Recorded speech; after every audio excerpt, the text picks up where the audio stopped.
Hello everyone, I hope you are doing well today. In this video, I wanted to go over some really cool new details we found out about 4.1.1. That includes a leaked new armor set that I think you're really going to like, as well as one of the new social tools making its way into the verse. Before we get into it though, if you are liking the content, feel free to subscribe.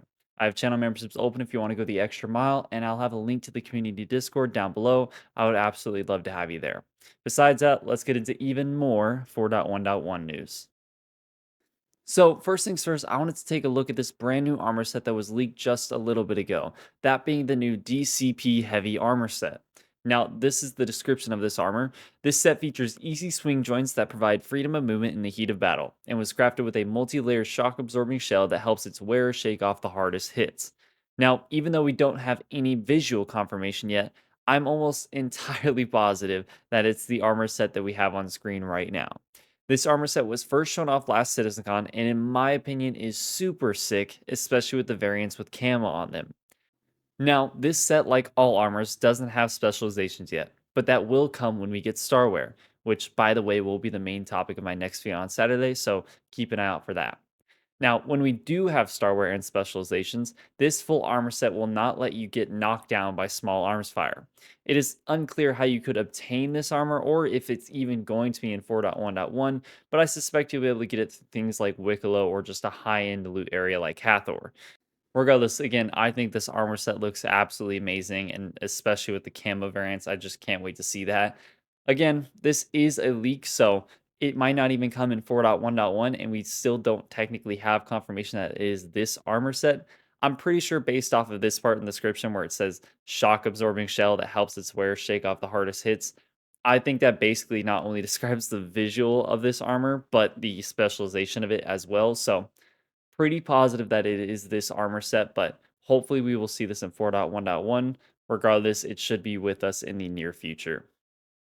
Now, moving on to some really quick ship news. The first one you probably already saw already, but the Argo Raft got a nice buff in terms of its cargo space now. Opting for a more natural cargo grid, the raft can now hold up to 192 SU of cargo instead of the 96 SU from before. I don't think a ton of people saw this one coming, but I think it's a really nice quality of life change for the ship and might bring it back to a higher standard within the cargo hauling ships. Now, alongside this, we also got a lowered claim timer for the Starlancer Max, going from 40 minutes to roughly 12 minutes, and the expedited time going from 15 minutes to 3 minutes.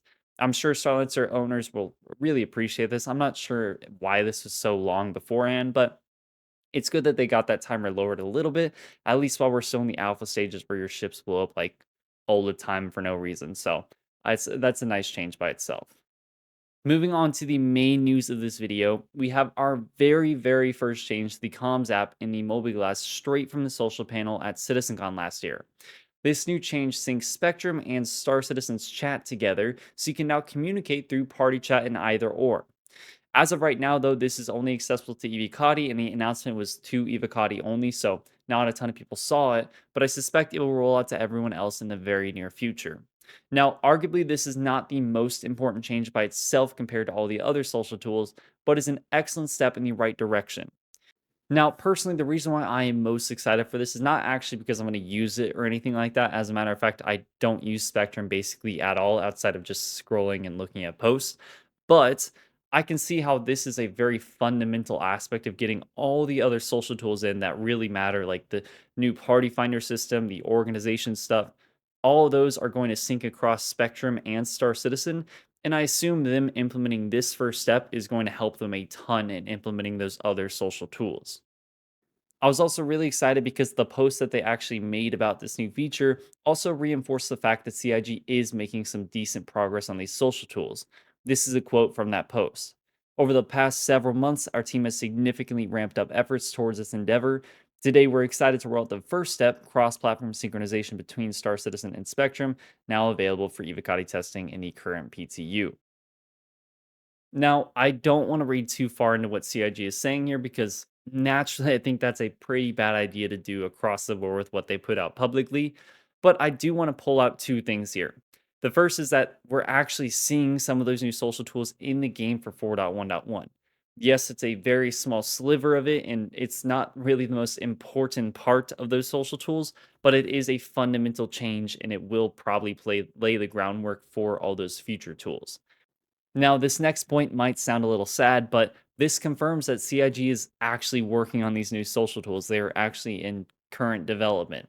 This happens time and time again within Star Citizen's development, but we see a feature or something really big and exciting that's, kind of needed in the verse, and then we don't hear anything about it for a very long time after its initial announcement. Fortunately, it does look like we are not getting that same treatment for these social tools. They confirmed that they've been working on it for a few months now, and they're significantly ramping up efforts towards getting this in. And I think that's all I have to hear in order to feel at least a little bit confident that they are getting this in as soon as possible. Now, for me personally, I genuinely think that these, social tools, just all of them in general, are going to be the best group play elements we actually get in this game. But I would love to hear your thoughts on it. How do you feel about this first implementation with just the cross-platform chat with Spectrum and Star Citizen? And then how do you feel about the overall social tool set? I do have a video all about these new social tools. If you'd like to check that out, I will have a link to that in the description. But I would love to hear how you feel about this, especially the first implementation of it. Now, outside of the social stuff, I want to talk about a few updates to FPS and combat before we wrap things up. The first notable thing being the change to the med gun. The med gun now takes up the pistol slot rather than the spot where you could either place that or the multi tool. I know this change has gotten a decent amount of people riled up, but for the most part, I think I'm pretty on board with it. They seem to be trying to balance out what you can take and what you can't take with you, and prioritize the player choosing which playstyle they prefer rather than setting the standard of always bringing a med gun with you because you have the space to do it. Regardless, I would love to hear your thoughts on this change. Again, I want to test it out a little bit more before I have a firm opinion on it, but I think it's a step in the right direction and giving a bit more balance to the overall gameplay, especially FPS combat. Now, besides that, there was a slight nerf to the Connor rifle, increasing the spread stats basically across the board and reducing the alt fire projectile speed a decent amount to put it in line with snipers. And then the Gallant rifle got a slight buff with the damage increasing from 19 to 21 and making the gun feel smoother to fire overall. Now, that really is the last big set of news for 4.1.1. It is actually wave one now in the PT. So if you are wave one, feel free to hop in. It actually seems pretty stable. We played it on live stream yesterday. It was pretty solid. We had a good bit of fun. We faced, a couple bugs here and there, but the new patrol missions, the ambush missions are all a decent amount of fun. And I think they're going to be a good addition to the verse. We didn't get too much testing, of course, but it really does look like it's a solid patch. I know we've had tons and tons of leaks with this patch, so hopefully we see some of those actually come to life in the game in the very near future. But overall, I think it's been a really solid patch, and I'm certainly really excited to see this launch hopefully towards the end of April.